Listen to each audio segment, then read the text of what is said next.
So in this segment, we're going to be talking about Michael Gove accused of lying regarding the import of lower standard products going into the UK. So this is specifically about sugar. So last May, Michael Gove guaranteed food produced to lower standards would not enter the UK this week. The government has signed a 3-year deal allowing tariff-free imported cane sugar grown with 20 products I am banned from using in growing sugar beet in the UK. So what that means is essentially they have other sort of foreign producers have a massive edge because they have access to chemicals we're not allowed to use in the UK, probably for good reason. And also their farmers are probably more subsidised than our British farmers who have lost a lot of their subsidy. So let's cut to the video. Can you guarantee that imports will have to be at the same standard that we grow? Yes, absolutely. There's no point in having high environmental and high animal welfare standards if you then allow them to be undercut from outside. And ultimately, if you have high standards here and then you allow food in from elsewhere, you're not really contributing to animal welfare or higher environmental standards. You're simply offshoring those low standards, and that's wrong. So that's a red line with your trade colleagues, with Liam Fox and others who are negotiating or will be negotiating trade deals around the world. You're going to say, absolutely no dilution. Imports must be to our standards. Absolutely. Michael Gove saying that's wrong, Standards, and that's wrong. That's wrong. Offshoring it to lower standard countries, that's wrong. So if we look at the actual specifics of this, so farmers warned the government's decision to extend a tariff-free quota on imported cane sugar could spark the permanent decline of East Anglia's sugar beet industry. Now, they've had problems already getting the sugar to factories. There were cases, I think I was reading that from the farms or some bits of the farms, you could actually see the Coca-Cola factories that use the sugar. So that's how close these factories are and how interlinked they kind of are in terms of getting the product to the factory to use it in production, which is quite crazy to be fair. But the Department for International Trade introduced a zero tariff autonomous tariff quota for 260,000 tonnes of raw sugar coming into the UK from January 2021, which means that there will be zero tariffs on sugarcane, on raw sugar coming into the UK up to 260,000 tonnes of it. So again, it's not great for the farmers growing this stuff, and they have now announced it will continue at the same volume until 2024, which will probably get reviewed and potentially be allowed to continue. But then again, we could have an election. We will have an election by then, so we'll see what happens. Its analysis says this should not negatively impact UK sugar beet growers or require them to reduce prices to compete with the imports under the quota. So it makes no sense. It makes no sense because you're saying it should not impact UK beet growers. So what's the point of opening it up then? If it's not going to impact the market, there's no point in doing this. The only time you would do this is when the UK is struggling to get enough sugar in. But then if you do that, you're making the price of the sugar lower because there's more supply. And when there's more supply, prices naturally go down as long as demand isn't ridiculously high. So they are going to impact the UK sugar industry, even if they don't want to admit it. I mean, that's basic market economics. Anyone could tell you that. So, or require them to reduce prices to compete. I mean, they're going to have to reduce prices to compete because now there's more sugar to compete with. I don't understand why that's so hard for people like the government to understand. Obviously, they know this, but they know they're lying. There's only two possibilities: incompetence or lying. Malice, should I say. So the National Farmers Union says that this will open the doors for raw sugar grown anywhere in the world, often produced with the help of state support. So that'd be typically America, if they can grow sugar over there, or using chemicals and crop breeding, which would probably be any country, not just Latin American countries, and crop breeding technologies that are illegal in this country. I mean, I have no idea what crop breeding technologies are, but probably something to GMO maybe, I don't know. So most of the sector's growers in East Anglia supplying 3 of the British sugars for factories at Catney and Wissington in Norfolk and Bury St Edmunds in Suffolk. Mr Sly said it is shocking that the government has decided to extend this quota, which quite clearly undercuts efficient UK growers. I mean, it's very sly that they've tried to put this under the radar. I'm sorry. But yeah, there's a bit more here. Fenland beet grower Michael Sly saying, coupled with the complete liberalisation of sugar in the UK-Australia trade deal could lead to a permanent decline of UK sugar beet industry, because not only are we going to start importing more sugar from Australia, which has lower agricultural standards than us, we are opening up the market to more sort of, the rest of the world in terms of sugar. And there, competition seems quite fierce over there, or it'll be over here soon. It is incredibly concerning that the government has said the decision was based on evidence, yet none has been published. It could be because they're lying, dog, but I don't know.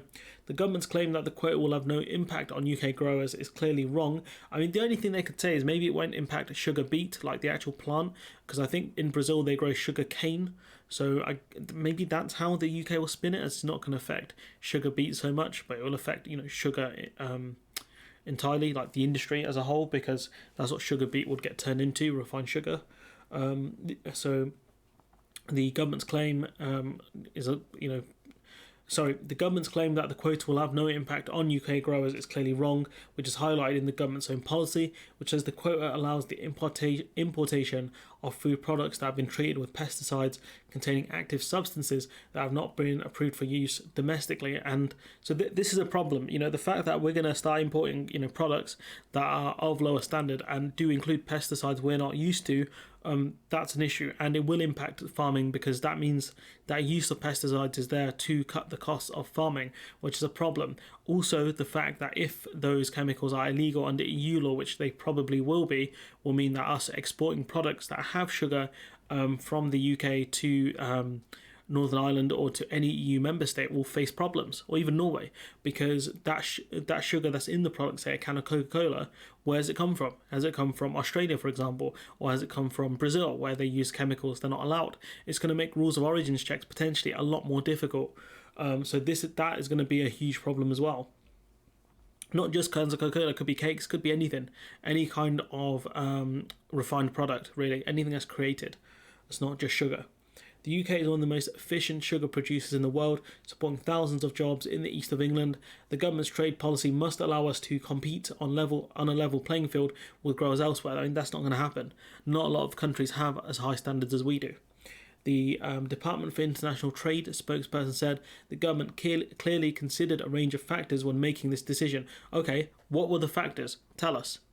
The UK's highly competitive sugar sector is one of the best in the world, but the problem is they also will have some of the highest costs in the world, because the UK has higher costs of production, cost of living than other countries in the world. So even if they're less efficient, they can still cut costs massively through staffing, transportation, production. They could easily cut costs in those areas. So again, this point they're making here is just ridiculous. And our analysis indicates this tariff-free quota should not negatively impact on UK sugar beet growers. So this is the key here. This is the bit I was telling you about earlier. I'll highlight it for you. Sugar beet growers, because what they're going to say is, oh, it doesn't affect you, growing sugar beet. No, we're just importing, sugar that's produced from, say, I don't know, sugar cane. So it's not affecting sugar beet, but is affecting what the sugar beet will be, or the beet sugar will be turned into, which is refined sugar. So that's the government's out right there. That's the thing they're going to cling on to. Say, oh, it's not going to impact you growing the actual vegetable, but the actual price, the sugar that it's going to get turned into, that's going to be far lower. But we never promised it would be different to that. But I've said the word sugar about 6 or 7 times there. So hope you understood what I was saying. The proposed extension will support UK raw sugar, cane sugar refining capacity and promote consumer choice and competition in the UK sugar market. Okay, so it's going to promote consumer choice. So that means there's going to be more on the market, which means they will have to compete with each other, which means the prices will naturally have to go down, because there are different kinds of sugar, white sugar, brown sugar, etc. But most of the time it's going to be the stuff that's going to be imported. It's going to be white sugar, which I think sells far more of. How many other types of sugar are there, really? All imported food is required to meet the UK's high food standards, overseen by the Food Standards Agency. Okay, here's a question. If we start importing sugar from, say, I don't know, Brazil, okay? I think I've beaten them a lot in this video, but say we start importing sugar from Brazil. how are we going to know if that was from a subsidised farm? How are we going to know what chemicals they use in those farms without really aggressive rules of origins checks? Now, we don't have the staff to do all the import checks we're planning on doing next year, not from goods from the EU. So do you think, right, when we start importing that sugar, do you think all those checks are going to be done?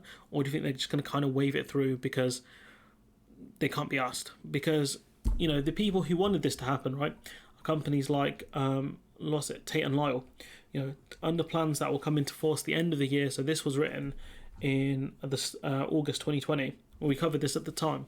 Under plans that will come into force at the end of the year, the government has confirmed companies will be able to import 260,000 tonnes of raw sugarcane from anywhere in the world tariff-free. The only company that currently imports raw sugarcane, however, is Tate and Lyle Sugars. You know, they are massively back the Tory party. And yeah, you know, they backed Brexit as well, so they're going to benefit from this because they're going to be able to import more raw sugar from abroad and be able to sell it off in the UK.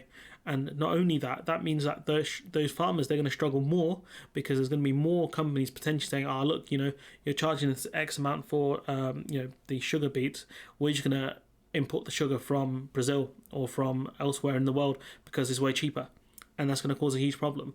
I don't know in tons how much the UK, you know, sort of produces in sugar, but I'd wager 260,000 tonnes of sugar to compete with will make a massive dent in the market and will cause huge problems, because why else would the Tory government do that?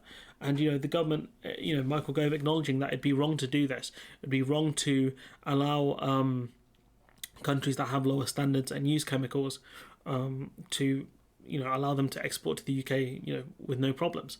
I mean, he said that if you start, you know, you don't help animal standards by importing products from elsewhere which have lower standards. Michael Gove, you know, I don't know if he was lying to this gentleman here or if he genuinely believed at the time what he was saying, but the simple fact is, you know, Michael Gove said, or Michael Gove is alleged to have said, food produced to lower standards will not enter the UK. The government has signed a 3-year deal allowing tariff-free imported sugarcane. And the question will be, right, the two questions will be, right, will this bit about the UK sugar beet growers, is that what the way they're going to spin it once this thing really starts impacting farmers negatively?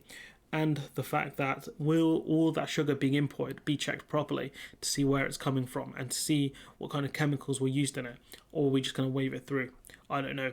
All I know is let me know what you think in the comments below. Like, comment, share, subscribe, support the channel on Patreon if you can, and hopefully I'll see you in the next one.